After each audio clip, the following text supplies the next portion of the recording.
Yo, what's up YouTube? I'm Blitz5 and today I want to talk about Uber, the car service. So I'm pretty sure anybody watching this video knows what Uber is, but in case you don't, Uber is basically a taxi service, and the reason why it's become so successful and well known is because it's using your phone and app, and it's way more efficient than any old taxi service that you could do traditionally. So recently I was on vacation and I used Uber to get from A to B, from my hotel to the airport. And before that, I've been using Uber to go out to bars. It's really convenient because you don't need a designated driver. Everybody can drink, especially if you're in an area that's more suburban. Taxis are hard to come by. They can be more expensive. And Uber is just really great. It's cheap, it's convenient, and so far, every experience I've had has been really good. But this leads me to talk about how worth it is it, and can you make money doing it?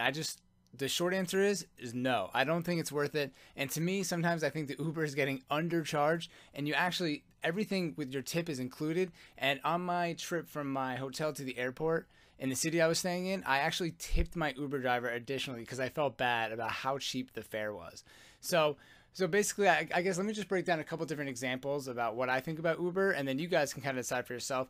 But I don't have any kind of organized thing or anything written down. I'm just going to go through like my thoughts on it, and I think I have a lot of good opinions on this, so hope you guys are interested in this. So if you are, keep listening. So basically, I was going through if you don't know how the Uber app works, basically you can do a fare estimate from point A to point B. So let's say you're going from the city to the airport and it's 20 minutes away. So they'll tell you, okay, for this 20-minute drive, we're going to estimate it's $17 to $23. This is exactly the scenario I was in. It was 20 minutes from the airport from my hotel. So it was actually like 25 minutes. So they estimated at $17 to $23. And then they show you the nearest Uber by you, or they'll show you a bunch of Ubers, and they'll tell you, okay, 7 minutes until you're going to get picked up. And the Uber person has your location, and they come to pick you up. But one thing the Uber driver doesn't have is where you're going. So you could be going 2 feet or down the block or whatever, 2 blocks away, and the Uber driver can't tell. So everything about Uber is for the customer. Everything is in the customer's favor and against the driver. This is just the beginning of the examples.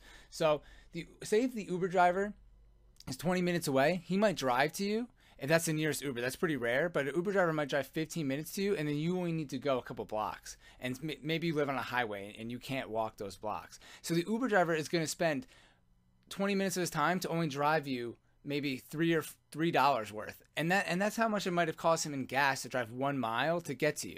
Right now, gas is $3 a gallon. Could be more or less depending on where you live. Where I live, it's about $3. I think right now, I don't even check because to me gas is pretty cheap. But that's a whole nother story. Why people think gas is expensive when it's really not.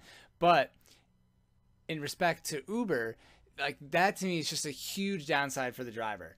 And then going back to this fare, so $17 to $23 to drive 20 minutes, 25 minutes sounds great, right? Because if you compare it to any hourly salary, you're already making, say it's $20 even, you're making $20 in 25 minutes. So if you were to times that by 4 and make it an hour salary, you'd be getting, if you made $20, you'd be getting 80. 20 times 4 is 80, and so you'd be making $80 an hour. But that's impossible because there's downtime in between each driver and each customer, I mean.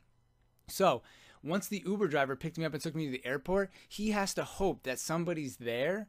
And what if he has to wait an hour for someone to call an Uber from that airport? Then your salary, your hourly wage is just getting lower and lower, and there's just a ton of risk that could happen. Say you get really lucky and you keep getting drivers. You might have a great day of sales, but then other days, that's bound to happen. It's not going to be consistent. It's almost going to be like a waiter. So I could see it making sense, but then you have to factor in all of your expenses. So I read an article that was saying a really successful Uber driver in New York City made $90,000 in 1 year, but he didn't account for any of the expenses. That was just what he made, okay? So you have to count all of your insurance, the gas, the risk. When you drive your car, every mile you drive depreciates your car a little bit more. Every time you drive your car, you're increasing the risk that you're going to get an accident, you're going to get a flat tire. All these kind of stuff costs money. You could drive all day and make $400 and hit a pothole and damage your axle, and $400 later, you're completely out of all that money. Uber doesn't insure you. They don't protect you in any way, shape, or form, or give you any money back for the depreciation of your car, which to me is completely not worth it unless you're doing it through a company that is insuring you. That's why taxi drivers, they don't drive their own car. So for them, it was worth it back in the day when taxis were more prevalent and used more, or maybe in a city area, they're still, useful, and it's still worth it to be a taxi driver in New York City. So to me, that right there just crushes all the debate. I mean, we could break down the numbers if we really needed to, but for the sake of this video, just thinking about it from that perspective, to me, it's just not really worth it.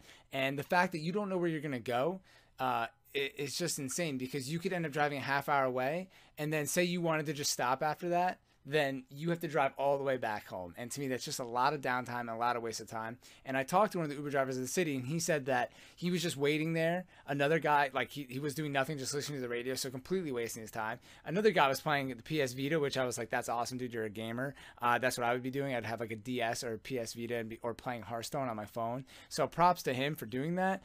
But that's kind of tough. And you have to include the fact that this $20 fare going back to my airport trip, that's with tip included, and Uber takes a percentage out of that. So I've heard Uber takes anywhere from 5 to 10%. I'd have to look it up to get the exact number. So if they take 10% of that, they're getting $2, and then that's already with your tip. So he only got $18 to drive me 25 minutes to a desolate airport. Like, the airport's in the middle of nowhere, not near the city. So he's probably going to have to drive back to the city. So it's basically going to take him 50 minutes, and it was one fare. So to me, for $18, the damage on your car, driving around, I don't know. I guess it could be worth it if you're in a really busy area, or if you're going to do it during, like, the week of a Super Bowl. Say the Super Bowl's in Arizona and you're an Uber driver, okay, go ahead, do it if there's events going on. But to me, on a random weekday, it's just not really worth it. And then the more desolate an area you are in, or less populated, the more suburbs, the more suburban the area, it's just the less worth it gets. So to me, if you're in New York City or it's a Super Bowl in your city, it's worth it. And then the farther you go out from that, or on a weekday, it just becomes less and less and less worth it to me. So it's just super risky. I kind of get it if you're in one of those areas, but overall, I wouldn't do it. I wouldn't recommend it to anybody, because I was thinking about, like, hey, should I do this during the day? Is extra income on the weekend? And to me, it's just totally not worth it. You should do something else better with your time. Go to the gym or go play some video games. So that's my opinion on it. And for all those people that are Uber driving, I think that eventually maybe the prices will go up. In the city, sometimes they do raise. But if you're in New Jersey or Indiana or Iowa, any of those kind of places, the Uber fees are super, super, super low. And I just feel bad for the drivers. So I hope you guys enjoy this video. Let me know what you guys think about Uber. Obviously it's awesome. If there's a surplus of people doing it, then all the better. I mean, it's great for the customer, but I'm talking about as the actual driver, I just don't think it is. So for me, I hope people keep doing it. It's awesome. I use it all the time, almost weekly now, and it really is a great service. So props to them. And hopefully eventually the fares will go up a little bit. I'm not afraid to say that. I think that you should pay what things are worth. And maybe one day I'll explain why gas is so cheap and you shouldn't complain about it, because that's a whole nother story. So anyways, thanks for watching this video, guys. Blitz5, I'm out.